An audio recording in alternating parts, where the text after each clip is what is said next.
நம்பிக்கையில்லா தீர்மானம் ஏன் கொண்டு வரப்படுது? நம்பிக்கை இவர் மீது இல்லை. எதனால என்ன நம்பிக்கை இல்லை அவர் மேல? அவரு ஜனநாயகத்தின் அடிப்படையில் இந்த ஹவுஸ் ரன் பண்றாருங்கிறதுல எங்களுக்கு நம்பிக்கை இல்லை என்று சொல்லக்கூடிய அளவுக்கு ஒரு ஜனநாயக படுகொலைவாதி ஜெகதீப் தங்கர். அதுல மாற்று கருத்தே இல்லை. தூக்கி எறியப்பட தகுதியானவரா என்றால் 100% தூக்கி எறியப்பட தகுதியானவர். ஆனா இப்ப ஒரு ராஜினாமா ஏன் பண்றாரு? ஒண்ணு,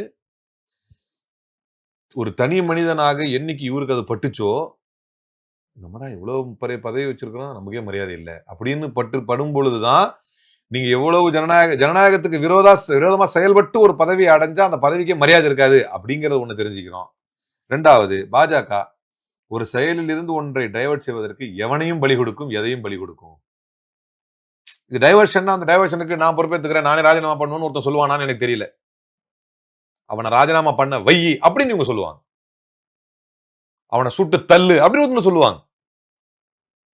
40 சோல்ஜர்ஸ் பரவாயில்ல விட வரட்டும் அப்படியே வண்டியில அப்படின்னு ஒரு சம்பவம் நடக்க வாய்ப்பு இருக்கு.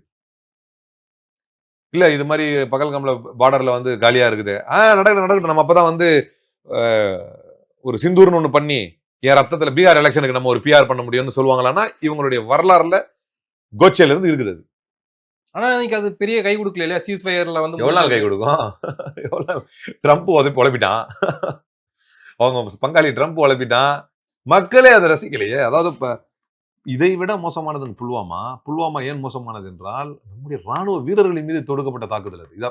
அப்ப இது வந்து 26 எண்ணிக்கையின் அடிப்படையில் கூட 26 40 வகிக்கக்கூடிய பதவியின் அடிப்படையில் இவங்க டூரிஸ்ட் பொதுமக்கள். ஆனா அது வந்து ராணுவ வீரர்கள் ஒரு நாட்டுல ராணுவ வீரர்கள் போற ஒரு ட்ரக்ல குண்டு வெடிச்சா அந்த நாட்டுடைய பாதுகாப்பு கேள்விக்குறியாகும். அப்ப அந்த ட்ரக்ல கொண்டு வந்து மோதுறாங்க, எங்க போச்சு ஏது போச்சு, இது வரைக்கும் முறையான நீதி விசாரணை இல்ல, அதுக்கான ஒரு வெள்ளை அறிக்கை இல்ல, ஒரு டிரான்ஸ்பரன்சி இல்ல, எதுவுமே இல்ல. அப்படியே ஒரு முழு சொத்துல பூசணிக்காவை மறைச்ச மாதிரி மறைச்சு அங்க அவன் தான் காரணம், ஓடுறான் பாருப்பா அப்படின்னு சர்ஜிக்கல் ஸ்ட்ரைக் பண்ணாங்க. சர்ஜிக்கல் ஸ்ட்ரைக் பண்றதுக்கு ஒரு காரணம் தேவைப்பட்டுச்சுன்னு சொல்றேன். ஆப்கானிஸ்தான் போற தொடுக்கிறதுக்கு அமெரிக்காவுக்கு ஒரு காரணம் தேவைப்பட்டுச்சுன்னு சொல்றேன். குஜராத்தை கலவரம் பண்றதுக்கு ஒரு கோதார் ரயில் தேவைப்பட்டுச்சுன்னு சொல்றேன்.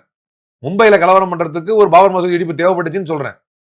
ஊர்களுக்குள்ள கலவரத்தை உண்டாக்குறதுக்கு ஒரு கோயிலுக்கு எதிராக பசுமாட்டு தலையை போடணும்னு காரணம் இருந்துச்சுன்னு சொல்றேன். முஸ்லிம்களை தாக்குவதற்கு பள்ளியாசலுக்கு கொண்டு போய் ஒரு பன்னி தலையை போட வேண்டிய காரணம் இருந்துச்சுன்னு சொல்றேன். மகாத்மா காந்தியை கொண்டுட்டு அவன் கையில வந்து இஸ்மாயில் பச்சை குத்துறதுக்கு ஒரு காரணம் இருந்துச்சுன்னு சொல்றேன். அந்த மாதிரி நாளைக்கு எவனையும் எதையும் எதற்காகவும் நாளைக்கு எழுதி வச்சுக்கீங்க, நம்ம இருப்போமா இருக்கோம்னு சொல்ல முடியாது. இந்த வார்த்தை மட்டும் இன்னைக்கு மார்க் மை வேர்ட்ஸ். நாளைக்கு அமித்ஷாக்கு என்ன நிலைமை வரும் தெரியாது நரேந்திர மோடியால. தன்னை தக்க வைத்துக் கொள்ள வேண்டும் என்று நரேந்திர மோடி தன்னை நினைத்தால் அமித்ஷா பதவிக்கும் அமித்ஷாவுடைய வெல்பீயிங்க்கும் என்ன கேள்வி வரும்னு சொல்ல முடியாது.